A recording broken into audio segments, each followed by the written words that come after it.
Judge, we were talking about how it was practicing law back in the 60s, 70s, 80s in Charleston. And you were talking about lawyers being able to go to Buyer's drugstore and meet with other lawyers and get some help. How did that lawyers act towards each other at that point in time? This was before the days of civility oaths. Well, you know what was neat is they were brothers in the profession. They treated each other that way, not just as professionals, but as brothers. You could be on the opposite side of a case and go at it tooth and nail and represent your client with vigor. When it was over, shake hands, go have a drink together. Nobody thought anything bad about it. Even the clients understood that's where it ought to be. Now you have people on TV, every one of them says, I will fight for you. It's not about fighting. It's about representation professionally of someone's cause. You're their advocate. You haven't sold them your soul. And what goes on with people coming in demanding, I want someone who's going to fight for me, they're really demanding the right to be unreasonable. And those lawyers back then wouldn't be unreasonable for a client. They would tell them, no, I'm not going to do that because that's not right. We don't do that thing. We don't do it that way. And I reserve the right to say whether I'll agree to a continuance. I have people when I'm on the bench say, Judge, I'd like to agree to continuance, but my client won't let me. I say, that's not your client's call. And if you're not going to agree to continuance, I'm going to give it anyway. But don't tell your client he got control over that. And that's what's changed in the practice. And it's not for the better.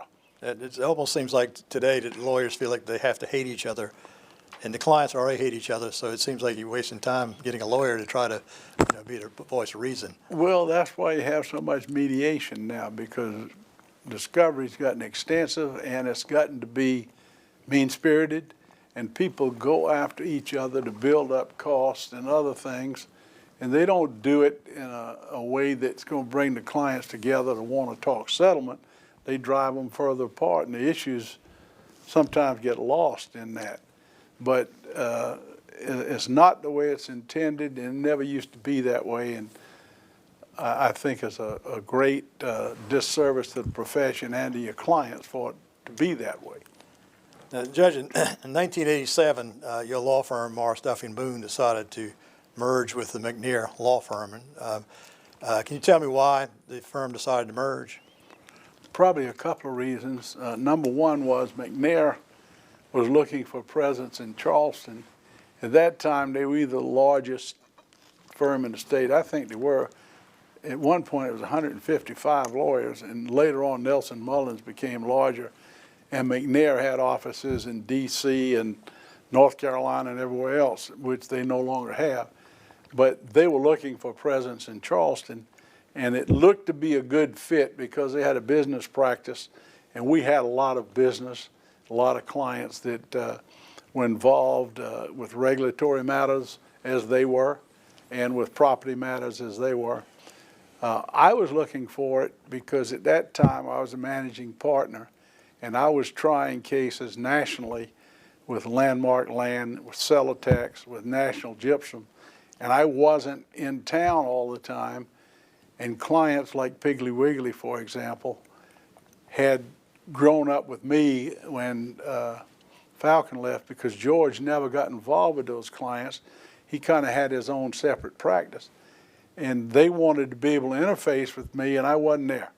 And so I was looking for coverage with the business clients, and they had it. And I thought that they could step in and fill that void. At the same time, Bill Youngblood, who became a partner with us here, and whom we all knew because he was from Charleston and been with Sinclair Boyd before he went to Columbia, came back and solicited Lucas Paget, that he knew well and who was one of our partners, and Lucas later managed the office after I did, to try to see if it would be a fit. And all that brought us together to discuss it, and we decided to do it. I really didn't want to do it in a personal sense because we gave up a lot in the process. I was making more money in the structure we were in, and we had a title company that three of us owned that we gave up when we merged and all that kind of thing. It was better for the practice, and more importantly, we thought it was going to be better for the clients. And how was the adjustment going from a 12 or 13-man firm to a 150-man firm personally for you? It was a big adjustment.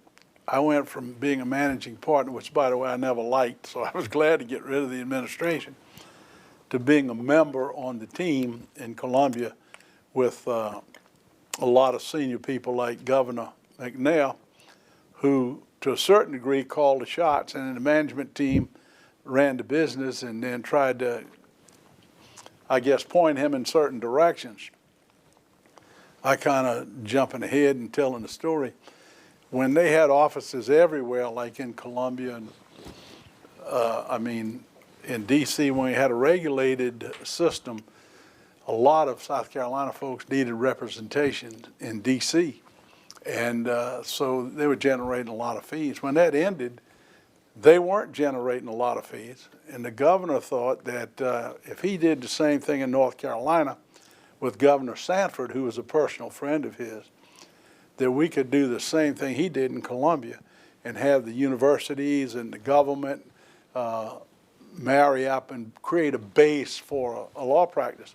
The only problem was Terry Sanford was a great man and preferred to stay at his office at Duke University rather than the law office. And he hired a bunch of lawyers that thought they didn't have to work either.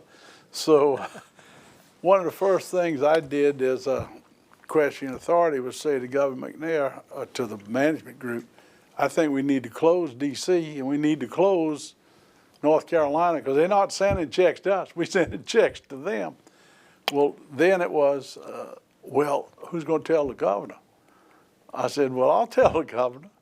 Well, I went in there, three of us, Wayne Corley, the managing partner, Jim Conduras, who'd been with the governor from the very beginning, was his AA as a governor, and myself. And I made the pitch, and the governor said, I understand that. And he said, that sounds reasonable. And he said, Wayne, go tell those folks we're going to close the offices. Wayne panicked. When the governor left, he said, Michael, you got to go with me. I said, why do I have to go with you? He said, I'm a bond lawyer. I'm used to having weeks to make decisions. I'm not going up and tell people they're fired. So anyway, I went up to North Carolina and to D.C. and told those folks they no longer were going to be part of the firm. This is the funny part. One of the lawyers who did no work for the firm was a fella, I'm saying this if he was sitting here, A.P. Carlton, because all A.P. wanted to do is be president of the American Bar Association. And he ran the whole while he was supposed to be practicing law, and he ended up being that. And I fired A.P. So as a district judge, after I'm on the bench, he comes to the Fourth Circuit conference at the Greenbrier, and he was invited to speak to the judges, Court of Appeals and district judges, and he walks in the room. He's president of the American Bar Association. He said, I see a lot of familiar faces in this room, and it's glad to be back. He says, and there's Mike Duffy, Judge Duffy, sitting over there. He fired me one time. Well, he earned it. I know at the McNair firm you had a lot of interesting cases, but I can't go without letting you talk for a few minutes about the Landmark case. And you want to take a break for a second, Judge? I'm good. Go ahead. Thank you. Jerry Barton was the principal of Landmark Land Company, and they were developers of golf courses. I'm going to pause a minute to say he is one of the brightest people I've ever met in my life, and one of the most unusual. He was a dyed-in-the-wool liberal Democrat who was the greatest capitalist entrepreneur in that industry that ever existed. And as a result of the things I'm going to tell you about, he lost everything, and he was never bitter about it. It developed this way. He owned all the great golf venues at that time in the United States: PGA West, La Quinta, Palm Beach Polo, Edmonton, Oklahoma, and he was building the ocean course at Kiowa for the Ryder Cup when I met him. And the way it developed was the government asked him to take over a failed S&L, a thrift. And he did, and he did a good job. So they asked him to take over 2 more, and he did a good job. The government got embarrassed when S&L started failing, and Mr. Keating in Arizona embarrassed the government by going on 60 Minutes and flouting his position in money, and embarrassed Senator from McLean. Gosh, I'm bad on names. The war hero from McCain. McCain. All of those were embarrassed. And so it ended up with litigation. They ended up, as a result, the Congress was embarrassed. They passed a draconian rule, which Congress does to correct any of their mistakes, FIREA, which said you could no longer own land on the books of an S&L, had to be liquid cash. Well, they invited Barton and required him to put $1 billion, not a million, $1 billion worth of property on the bank's books. When they're embarrassed, they made him write it down off the books to 0 within 5 years. Well, all he could do is sell. Well, they wouldn't let him sell. He got $1 billion offer, full value, from the Japanese company called Daiichi. In Japanese means #1. The regulators wouldn't let him sell it.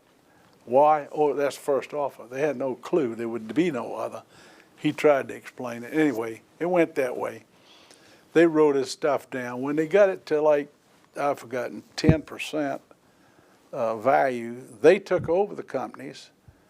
Landmark Land was taken over by Office of Thrift Supervision, who turned it over to Resolution Trust, whose only job was to sell it, and everybody in the world knew they couldn't sell it, so they got bargain prices.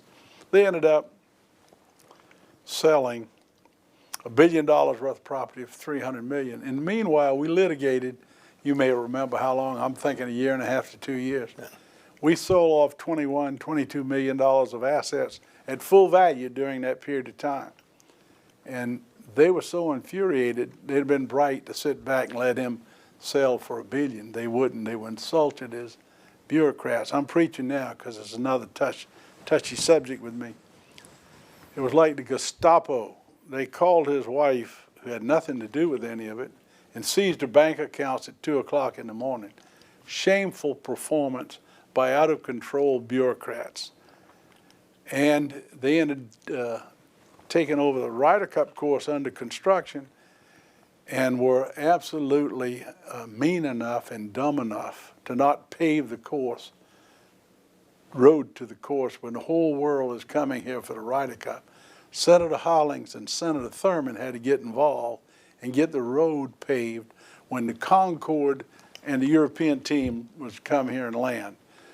In the midst of it all, our firm was a sponsor of that event along with others, and we had a beach house there, and I'm watching as this goes on, and Honduras says to me, "See that fella standing over there by the stands, nobody knows who he is?" I said, "Yeah, I don't know who he is." Jerry Barton, he's the one that started all of this, and now nobody knows who he is, and they don't listen to him because the government bureaucrats are over here taking all the credit and all the bows. He said, "We ought to do something about that." I said, "Yeah, that's un-American." So the Saturday night of the Ryder Cup, we met with Jerry Barton and said, "Why don't we do something?" You know, well, it went into bankruptcy was the theme. 2 schemes, FIREA and bankruptcy. Let's see which one the Congress intended. It bought us 2 years. And because of that anti-injunction provision in FIREA at the end of 2 years, we got thrown out. But the last thing we did, as you will well remember, is sue the United States in the Court of Claims for Jerry Barton. And he won, but they only gave him $21 million. But he was vindicated. That's all he cared about. And it was a tribute to him. He passed away about 6 months ago. And I went up to visit him in his last week. And I'll tell you this, I love the man because of his courage and because he stood up to the government knowing it was going to take him down. But he stood for his principles, and he was right all along, and he knew it. So here's to Jerry Barton, and shame on the bureaucrats, and our cumbersome bureaucratic system allows something like that to happen. And further I saith not. Thank you, Judge. Next, unless you want to take a break. We'll take a I'm break. good, man. Let's roll. Let's roll. All right. All right. Next, let's talk about something more pleasant. Let's talk about your Irish heritage here. I noticed you have on a very dapper tie. My McMahon Irish Company tie with the harp, which is a symbol of Ireland, and my shamrock, which is given to me by a fellow from Ireland named Peter Considine, who was the mayor of Ennis and came here to help us dedicate the memorial, and he passed away last week, and I was pleased I was able to go over and make his funeral. Great guy, great man. And so this is the heritage that I'm proud of on behalf of all the Duffys and Cantwells who came over during the famine and worked in coal mines and such so that I could be here today. Judge, you talked about your Irish heritage earlier and your way your family came from and so forth, but it seems that there's been there's been a new interest in people finding their roots and in their heritage. I know, our parents' generations, maybe because they were first, second generation, they just want to be Americans. But it seems like that your generation, my generation, have become more interested in their roots. Do you have any ideas why you think that is? Yeah, I do, and you're right, that is the case. They were busy assimilating, and when they first came over, there were signs prevalent in New York and Boston, no Irish need apply. So they couldn't even get jobs, and all of a sudden, we're now affluent enough to be able to go back to Ireland and try to find our roots because of them.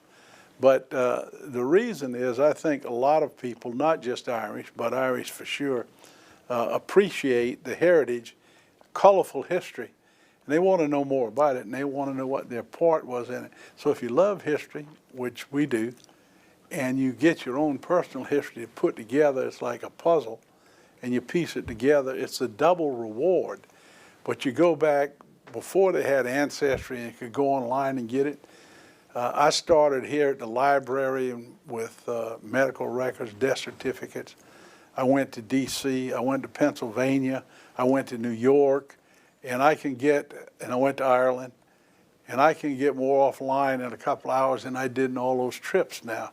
So everybody's able to do it, and even before it was popular to seek out your ancestors, the Duffy household always enjoyed the celebrated being Irish, singing the songs, passing them down, telling stories. And my dad was a great raconteur and a pretty fair singer.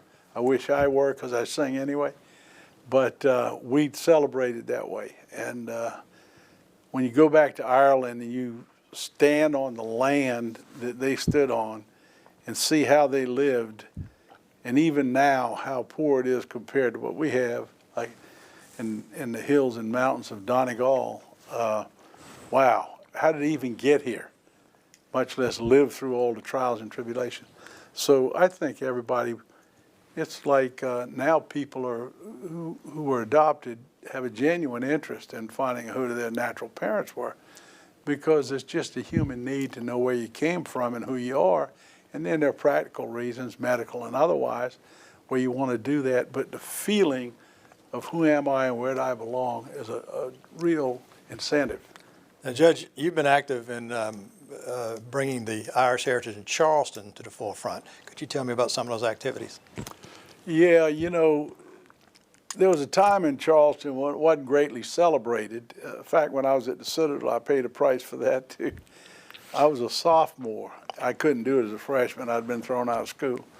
But on St. Patrick's Day, I showed up for morning formation with a green shirt and a shamrock this big on the back. And I knew I was going to get tours and all that of it. But it's St. Patrick's Day. I wanted to let everybody know it was important. That was the only way I knew to do it, and I was going to celebrate. And I walked tours for it. But that's just an example. The Knights of Columbus back then had a corned beef and cabbage dinner and a sing-along, and that was it. There weren't any parades. A Hibernian, I don't know when they started the Wobble March, but it's been going on for a while. You wrote the history. How many years have they been doing that? 70s, early 70s. Early 70s, so it's about the same time. So I started with some friends, the South Carolina Irish Historical Society to preserve the history and heritage and to incentivize people to find their roots and go back and appreciate what their Irishness is about. And we brought in Irish entertainment before there were Irish entertainers in the pubs. We helped Tommy Condon get started, and he was the first Irish pub in Charleston. And at the beginning, he didn't have Irish entertainment. And we brought in numerous, I started to say acts, but troops and bands. And it was culminated in a performance by the three great Irish tenors with the Charleston Symphony Orchestra, and we filled up Municipal Auditorium. But after that, our mission was over because we were successful, which was good. We get Celtic and Irish entertainment here all the time, and now it's on TV. So amen, it's worked. And we still have our Irish Society meetings, and we celebrate the Irishness and the feast and important dates in Irish history. But now there's much more available for those. And I got to tip the hat to the Ancient Order of Hibernians and Billy Clary and Jimmy Finnegan that started the wonderful parade that they now have. And salute the Hibernians for continuing their wonderful tradition of walking together on St. Patrick's Day. And I think the city looks forward to it as much as we do. How about, tell me about the Irish Monument. The Irish Monument is something that the South Carolina Irish Historical Society came up with as a symbol of what goes on that ought to be on display in our community as far as heritage. We have a monument to the South Carolina Irish Volunteers in St. Lawrence Seminary. We had no presence on the Marion Square or downtown or anywhere as you would in New York or somewhere to remind people who the Irish are and the fact that they were here early. Jimmy Kerr wrote the first letter to the city of Charleston on our behalf asking to place an Irish monument in 1994. And it took them a while to respond, and we kept pursuing it. And at first they wanted us to put it on Marion Square, which was fine. And we set about design. We had the Savannah School of Art and Design come up with a competition among their graduate students for what it ought to be and how it should be presented. And we got lovely ideas. We had like an expo with drawings and everything else, and picked winners out of that. And we got everything to a detail that we want to present it to the city. We did, to the appropriate committee, and it passed that. But the city came to us later and said they would like us to put it on Charlotte Street because they wanted to put a park there. And of course we were all for that because that's the area where the Irish got off the ships to start working in the warehouses and docks right there in that vicinity. So that was a marriage of ideas. And then we set about how to do it. And we had a change in design that we have a 29 by 30 foot granite block 10 inches thick on the waterfront depicting the outline of Ireland with the important counties and cities on it. And we had the former Prime Minister of Ireland, Albert Reynolds, come on, well, to break ground in 2001, 200th anniversary of the Hibernian Society, and the Irish government paid to send him here as a state representative for that. And he stayed and helped us do the groundbreaking. Along with that, we had a twinning of Charleston with County Clare, Ireland. We had their city and county council with us and mayor and representatives, and we had dirt from County Clare brought here to the site, and we mixed it, and Anne Frances Bleecker and a lady representative from Ireland mixed it and poured it on the site. And from 2001 to 2014 in the making. So as I said, at the occasion of its dedication, it was on an Irish time schedule. But when we finally got it done, it's lovely and we're proud of it. We had the Irish ambassador here in 2014 for its dedication, and all of that's on film somewhere. That's a great contribution to the city. Well, we think it is, and we're proud of it. And when I look back and the things that I love, I see Joe Massar and Skip Murphy on that football field at the Citadel, and I see that Irish memorial. And I didn't mention at the Citadel we started the Joseph P. Riley Chair in the Humanities Department. I've forgotten the exact title of the chair, but it's about government and finance and management of government. And he teaches the class there, and he loves it, and it's been well received, and it's always fully booked, and people from the community come participate in it, and international scope. And so that's an ongoing thing too. So the giving that keeps giving is what I'm proud of. Judge, it's often been said that the law is a jealous mistress. How have you been able to balance your family life with your law practice and your judgeship? Well, you know, it's not easy, and I've listened to a lot of lawyers address that subject. We have a luncheon program here for young lawyers that Charlie Goldberg and I started. They tell what lawyer they want to hear from. We invite them, and every one of those lawyers says you got to have balance in your life. When they ask them, how do you do it? Nobody answers the question because it's not easy. In a trial practice particularly, if you have a business practice, you can allocate your time and schedule things. If you're trying a case, it's a 24-hour-a-day job. I'll use my daughter Katie as an example. I always made time for my children no matter what I had to do to make that work. I couldn't always be there for every game, but I would be home for dinner and to see them and put them to bed. And sometimes I go back to work. Sometimes I go to bed with them and get up at midnight and go back to work and work till the next morning. But they didn't see that part. They remember me being there for dinner and putting them to bed. And I did that, number one, because I wanted to do it. I wanted that time with them, but I knew it was important to them. My son Patrick, for example, he gave me a Christmas present some time ago as an adult. It was a music box with a tune, and I said, Patrick, and what it was is Raindrops and Roses, Whiskers on Kittens from Mary Poppins, what was it, Sound of Music. And I said, why'd you pick that particular song? He said, you don't remember, Daddy? I said, yeah, I remembered. I wanted to know if you remembered. I would sing that to him before he went to bed, and he never forgot that. And those are the things you do with children to create memories and bond. And when Katie was young, the Y on James Island was the only recreation facility. So I tried to participate. I didn't have time to coach a team. They asked me to be president and run the Y. I could do that at night. So I said, yeah, I'll do it.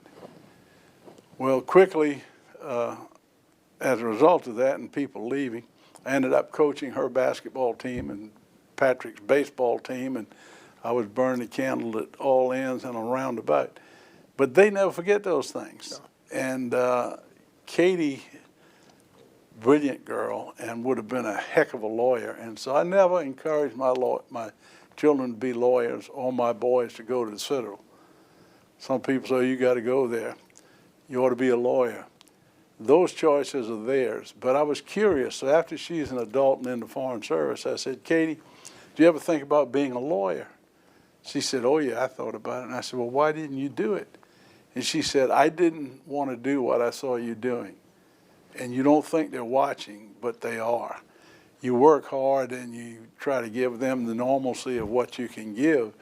But she understood the prices that you paid to do that. But she's worked around the world and around the clock with her two children and done it successfully. So somewhere along the line, she learned how to do it too. And I think that you just have to find a way to do that. There's no substitute. That's one thing I feel sorry for people in public life who are doing the government's work for us, if they're doing their jobs. is it takes a lot away from their families. But there's no formula, there's no magic thing to give somebody how to do it, but it must be done. That's the only answer I have. Amen. The judge, now we're going to get to the judgeship. Okay, let's talk about that thing.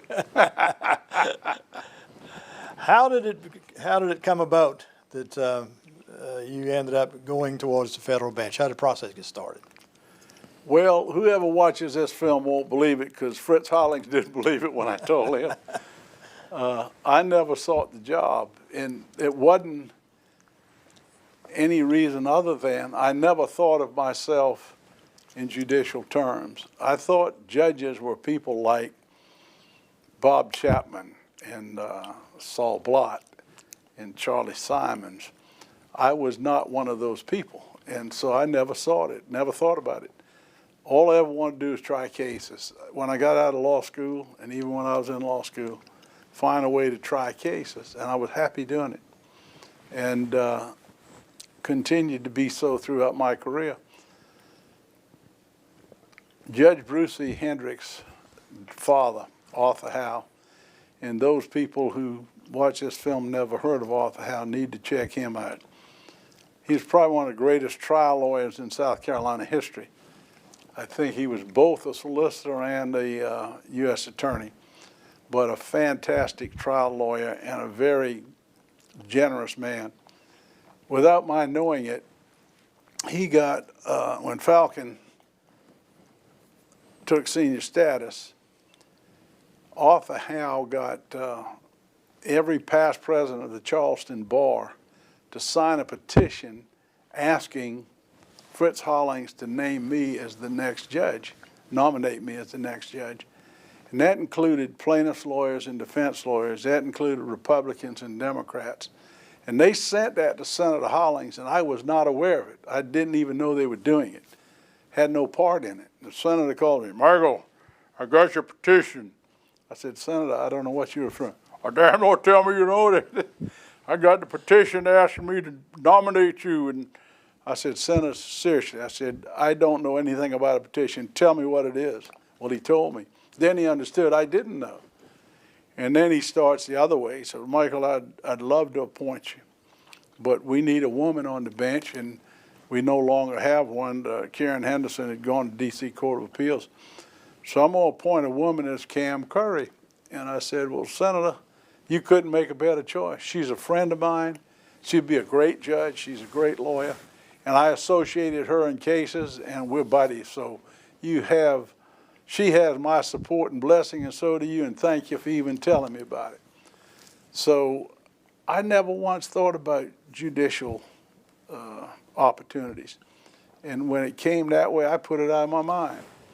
2 years later, he calls me and says, "Michael, you still like to be a federal judge?" I said, "Senator, I had not thought about it since we last spoke." He said, "Well, you better think about it, because I'm going to send your name to the president this afternoon." I said, "Well, let me talk to Kathy and talk about it." We had just signed a contract on the house that we bought from Eddie. It was Eddie Buck's house. We didn't buy it from him. It was probably more than I could afford as a lawyer. I knew I couldn't afford it as a judge. And so I was going to tell Kathy, we either take the house or the judgeship, but I knew what she'd say. So I said, I better find a way to do both. And Brian at that time just came in and announced that he had the scholarship to law school. So he said, "Now you don't have to worry about me. Go ahead and take the judgeship." And it was really very liberating in that way. But I know what happened in between. Now, I'm going to say this freely on the record, because that's important for people to understand these things. I replaced a man who was irreplaceable, Matthew J. Perry, the greatest civil rights lawyer in the history of South Carolina. So naturally, when he stepped down, the black community thought that the replacement should be African American. Fine, I understand that. Nobody ever objected to me personally, or Mike Duffy as a person, or as a lawyer. But there was a lot of talk about it was a black seat and it should have been a black lawyer. Well, I won't embarrass anybody by calling names, but I know Senator Hollings offered it to a very prominent African-American lawyer and who's a friend of mine, and he turned it down. Well, Senator Hollings then called me up and he said, hey, I'm going to appoint somebody I want to appoint and go forward. Well, I was so concerned that he's getting criticized about me being the nominee. Never bothered him a bit. But what really sealed it for me, and the criticism ended when Matthew J. Perry came out in the paper, the state newspaper, and he said, I know Michael Duffy. He's a great lawyer, and he's going to be a great judge, and he doesn't have to look like me to represent me. That's the kind of man he was. He was kind, he was generous, he was understanding, and he was true. He knew what was going on, and he wasn't going to let me get pilloried in the process. And I never, ever forgot that. And when I replaced him, I took half of his docket in Columbia. And it was a joy to me to have lunch with him and pick his brain and ask him about the civil rights times and what he had done, everything from integrating Clemson to the golf course in Charleston and on, and just such a gentleman and such a great person to have a personal relationship with, much less be his, I wouldn't say replacement, nobody could replace it, successor in line on the bench was wonderful. And I don't think there's any more to be said about how it happened. But I can tell you this, I didn't go looking for the job because I didn't think I was the kind of fellow they were looking for. So so the senator presented your name to the president. The president was whom at the time? William Jefferson Clinton. And what happened after your name was submitted? Well, he submitted my name in June and signed a contract on that house in June. What year was this? This is 95, Oh, this 96? is 1995. And I had a Senate confirmation hearing on October the 3rd. So that was pretty quick by today's standards. It is, and it was pretty uncontroversial. I mean, I went up and I think there were 7 of us that day to be heard, although there were 12 in the group. And I had the support, which was great, of both Senator Thurman and Senator Hollings. And they did that for each other and for South Carolina. They would help each other's nominee as long as they didn't have a personal problem with whoever the person was. And Senator Thurman couldn't have been more helpful if he had nominated me. And in fact, the day of the hearing, it was funny. I'm sitting there with my mom and dad and Kathy and Patrick Bryan. I've forgotten why he couldn't be there, but it was a very good reason, like had to be at whatever, school or whatnot. And we're sitting there and the nominees are sweating tears and bullets. Senator Thompson, Republican, chaired the committee, and Senator Feinstein was a loyal opposition who would sit there, and other senators would just come and go. Those two stayed through the whole hearing. And they started out with an appellate nomination from Montana. Sid, I can't remember Sid's last name. He's on the Ninth Circuit Court of Appeals now.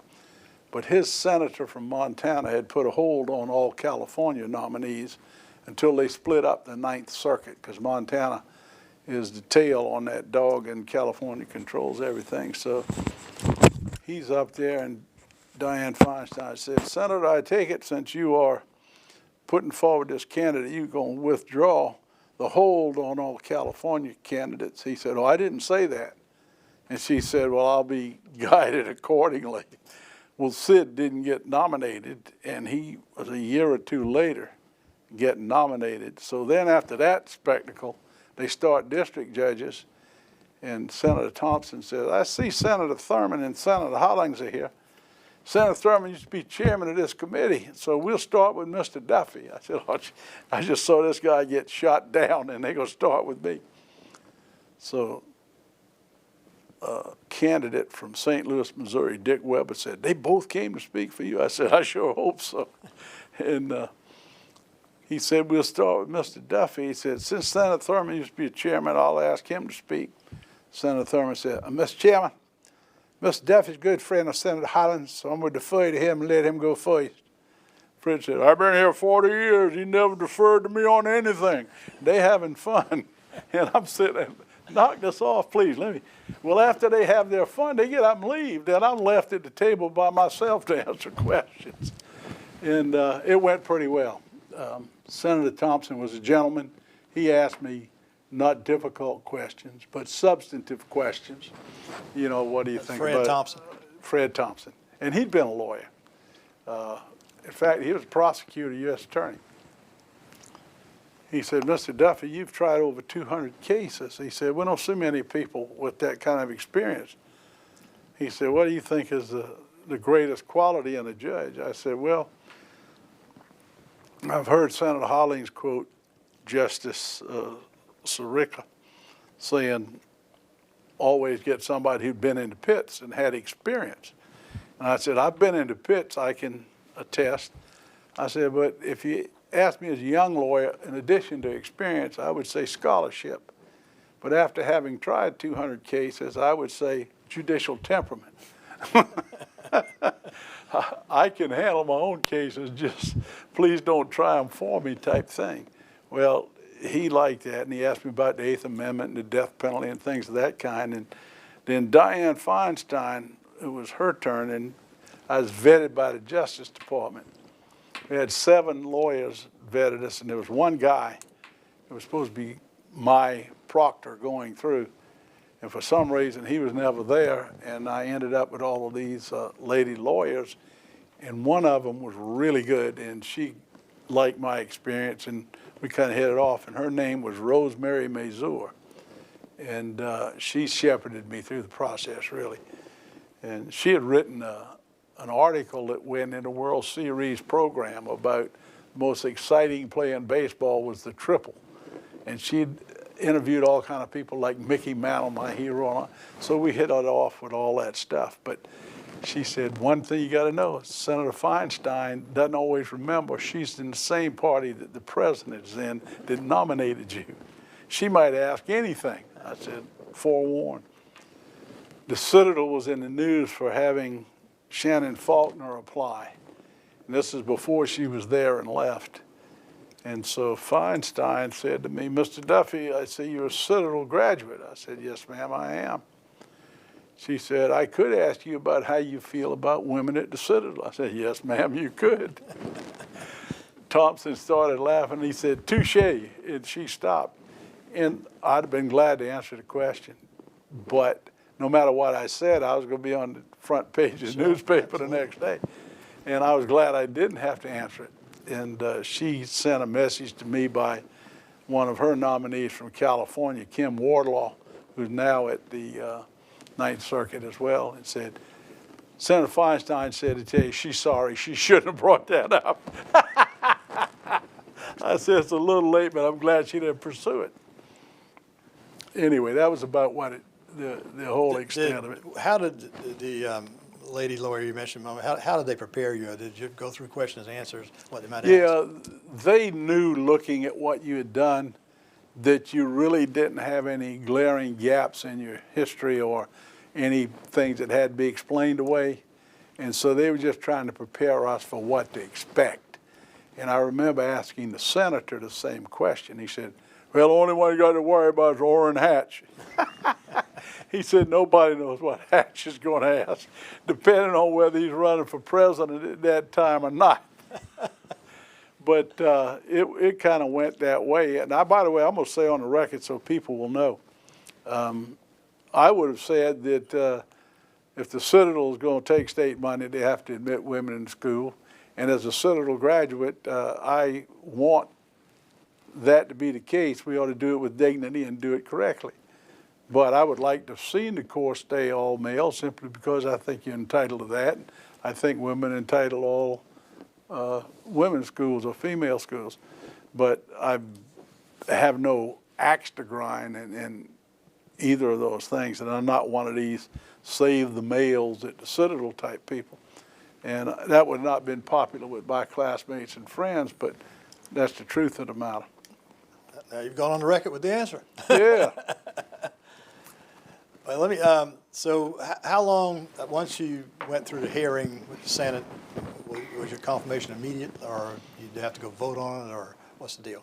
Well, typical of the Senate, that was October 3rd. They got to it December 23rd. And we were hopeful of getting before the new year, because you end up with a new Congress coming in sometime, the new committees, what, I've forgotten whether that was anyway, it ended the term of the Congress like the local legislature does, sine die, and you start all over or something. But in any event, we went through the Senate on the 23rd, and President Clinton signed my commission on December 27th. So we got in. And the reason we got in, to be blunt, there was a guy from Kansas, Tom Martin, who Senator Dorr, who was controlling Republican at that time, wasn't chairman of that committee, but he was the ranking majority leader for the Republicans, wanted to get Tom Martin through. So the rest of us went through because he scheduled a hearing for Martin. We got hearings at the same time. Tom Martin turned out to be one of my best friends in life, and we still stay in touch. I went out to Kansas City, a year ago, to a conference he put on and spoke at the conference for him. And he's a troubadour in the judicial robe, and he sits in at the Bluebird Cafe in Nashville with the songwriters, and he writes songs. And the fella that wrote Kenny Rogers' big hit, The Gambler, Know When to Hold 'Em, Know When to Fold 'Em, his name is Don Schultz. And Don Schultz was on the same program that I was for Tom Martin. And they did something on legal writing where Tom would stand up and talk about legal writing and how to improve it and make it interesting and this and that. And Don Schultz would compare it to writing a song. And he played a song, and they played off of each other's way. It was a beautiful way to do it and very entertaining. And Schultz and I happened to ride in the same airport car. I started to say limbo. It sounded very grand, but we did ride in the same car, and we chatted about all that. And he loves Tom Martin as much as I do. He's just that kind of a fellow. And in 1998, the only time I missed St. Patrick's Day in Charleston, I walked in the New York St. Patrick's Day parade because it was a bucket list thing. And Tom and I walked together. We were at a judicial conference in New York and stayed on to do that. And one of our dear friends, Judge Jones, Southern District, New York, arranged it for us. And it was a lifetime experience. I walked with Governor Pataki and Mayor Koch, who was the former mayor, marched with us. And it was a wonderful, wonderful experience. And all of that came out of some of these relationships I just described. Now, it's my understanding that, that your first day on the job, you took vacation. Is that right? You tell us about that? What the deal was is my son Patrick was starting Pepperdine for his master's degree, and for whatever reason, he was starting in January instead of fall. And you had to be there January 1st. I don't know why the college will want you there New Year's Day, but he was committed to that, and I told him back in June that I would travel with him because he wanted to drive his car right there. And I rode with him and I flew back. Well, I got sworn in December 27th, and I wanted my assistant, Cindy Hubbard, and my law clerks who had been identified and hired with T.J. Parcell and Vic Rawle Jr. to get to work. So I rushed in, put my arm up, Falcon swore me in, and I got in the car with Patrick because we had to drive cross country and be there by the January 1st. And by the time we got the commission December 27th, it was the 28th or whatever before we could leave, and that's a long drive. So he swore me in, I got in the car and left. The next day, Chief Judge of the Fourth Circuit, God bless him, I just went blank on his name. His daddy chaired the Senate Watergate hearings, Sam Irwin, Jr. And he calls up to congratulate me, and one of the clerks answered the phone, not my law clerk, somebody in the clerk's office downstairs. When he asked for Judge Duffy, he said, "Oh, Judge Duffy's on vacation." I'd been on the job one day. So when I got back, they told me that story, and I was mortified, of course. So I called immediately, and I told him the story about why I had to go. He said, "Oh, don't apologize." He said, "I was proud of you. You got this thing figured out already."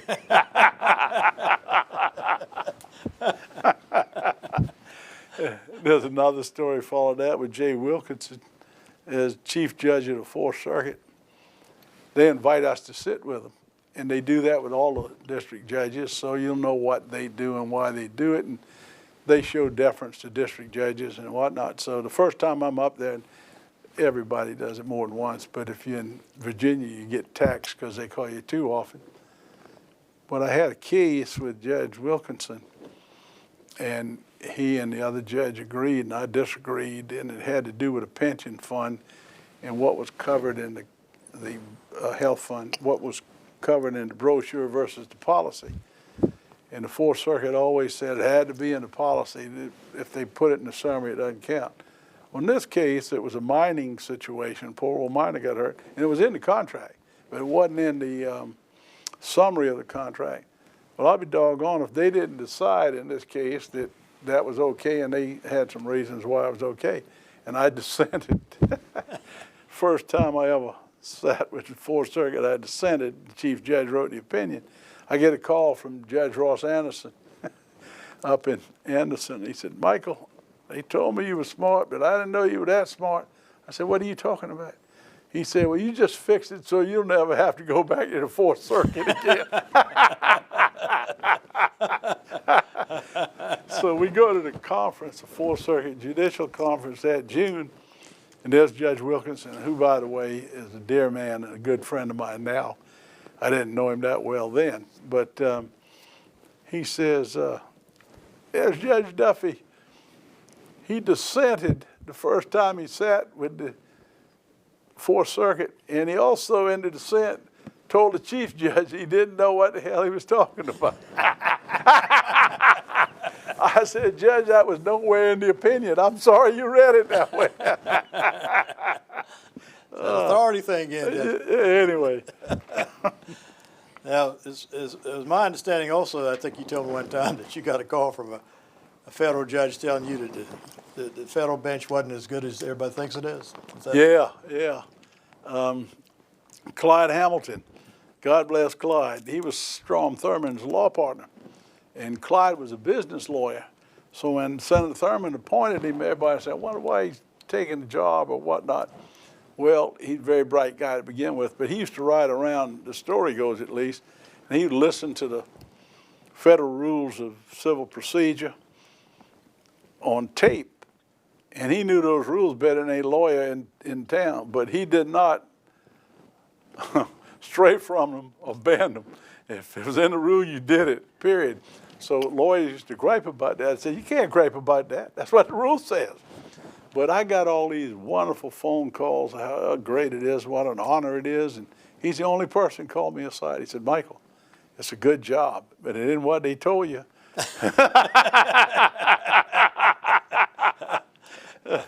And I think he was talking about the pay cut and all the rest of that. But what it is the first, used to be, the first qualification is you had to take a pay cut because it's public service.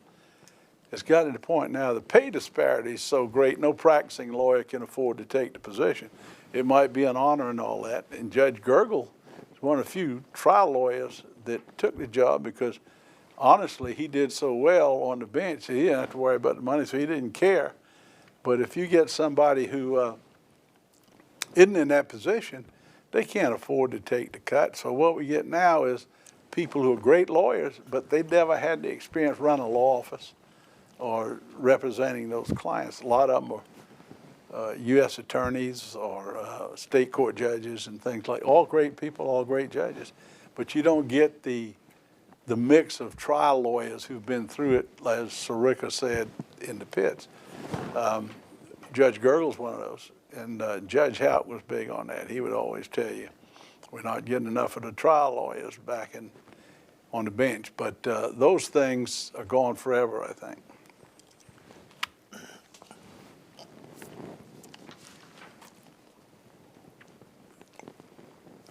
Let me ask you this, Judge. I'm calling you Judge.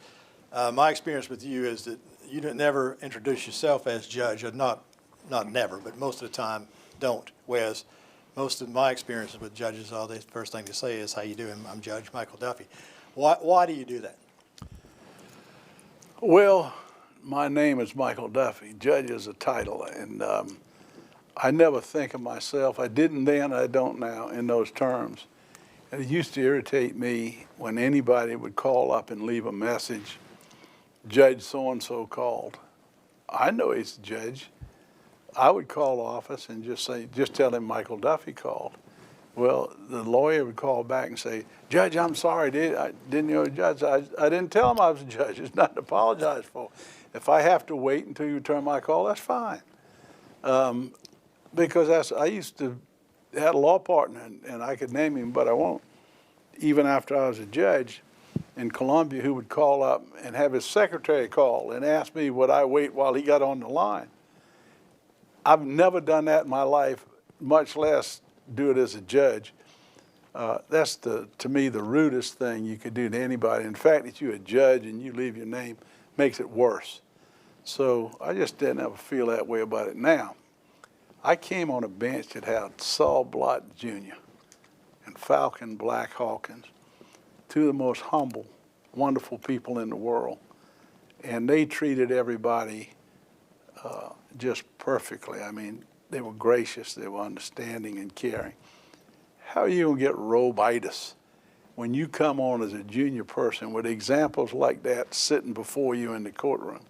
You'd have to be a total jerk to do that. So no, I never had a judicial license plate. I don't identify with that. I'm a judge and I'm proud of it and I'm happy to have the position, but it doesn't define me, and I hope it never does, and it didn't because I'm already over. But that doesn't mean I didn't understand and appreciate the position. I'm grateful for it as much as anybody. But thank you for asking. Tell me, when you come to any kind of new job, whether it's a judgeship or anything else, you really probably don't know what you're doing. So how do you, I know a lot of experience, but how do you acquire the knowledge you need to be a judge? Do you have a judge school, or do you just depend on mentors, or what's the deal? Well, I'm going to take you back to what we said a moment ago, and I'm going to answer your question directly. If you've been in a courtroom enough, you know what the judge does. Right. You just did it from the opposite side of the bench. Judge Norton asked me when I came on if I'd like to sit with him, side saddle, so to speak, while he did must have been a guilty plea because we wouldn't have been sentencing. And I said, sure, I'd like to do that. And when it was all over, well, halfway through the hearing, he tells me, he said, why don't you just go ahead and take it? I said, okay. So I took the hearing and did it. And when it was all over, the courtroom deputy said, Judge Duffy, you look like you've been doing this all your life. I said, I have. And it was just the other side of the bench. Right. And I think I'd never felt that I didn't know what I was doing. What I didn't know was the federal bureaucracy and administration and behind, when you're in chambers, behind the bench. The legal work I was really pretty comfortable with. As being a trial lawyer. Yeah, that's right. Trying cases. So. Exactly. And I saw good judges, most of whom were good judges. I mean, most of the judges are good judges. Every once in a while, a judge would make a mistake or do something that was really out of the way. You learn from that too. You'd never do that. The same thing lawyers learn watching lawyers try cases. Tell me about Saul Blott. Saul Blott was the epitome of a judge. Here's a man who was raised at the knee of power. His father was a speaker at the House of South Carolina, emeritus, for 50 years. He really ran the state of South Carolina and the University of South Carolina, and he ran the state along with Senator Edgar Brown. But you'd never know that he was ever close to somebody with that kind of power or assume that mantle. And somebody asked him in an interview like this, didn't you feel tough in the shadow of your father? And his response was very revealing. He said, I never felt a shadow. All I felt was warmth.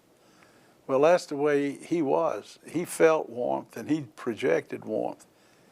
He was very bright. He was a great jurist. I mean, smart and keen and always prepared. Because he'd been a trial lawyer. Oh, yeah, absolutely. But he never let anyone get insulted in the courtroom, nor would he ever insult someone in the courtroom. He always tried to make the lawyers look good in front of their clients. He never came out of the courtroom and criticized lawyers in front of people, anything of the kind, because it was not in his DNA. He was a Southern gentleman. He conducted himself that way all along. Greatest combination of talent and personality and makeup of any person I know. He was really super. How was it, you'd practiced with Falcon, and we talked about Falcon before. How was it having Falcon as a co-judge on the bench, I guess? How'd that relationship go? I can't say enough about Falcon. I love the man like a brother, and he was so good to me. He was a mentor, and he was good to everybody. He was that way with lawyers as well. He was a very unassuming guy, as you know, because you practiced in front of him too. But as a judge, he was no different than he was as a law partner. Now, people would call me as a lawyer and want to associate me in a case because Judge Hawkins had the case. And I'd ask him straight up front. I'd say, look, if you calling me because you think you can have some advantage with Judge Hawkins because I'm your partner in the case, I said, you might as well forget it, because if it's a close call, he's going to expect me to understand that he might rule the other way, so everybody will know he's not showing partiality to me, and he would. And I'd say, so if that's why you call somebody else. And if you call because you need help, fine, I'd be glad to take the job. But he had no guile in him. I mean, he was just a totally sincere, I don't know other word to put than wonderful man. But it cracked me up. Somebody asked him the question, and I'll never forget his answer because he had that dry wit about him. They said, well, Falcon, what's it like having Michael on the bench with you and the two of you back together again, so to speak? He said, I liked it better when I was by myself.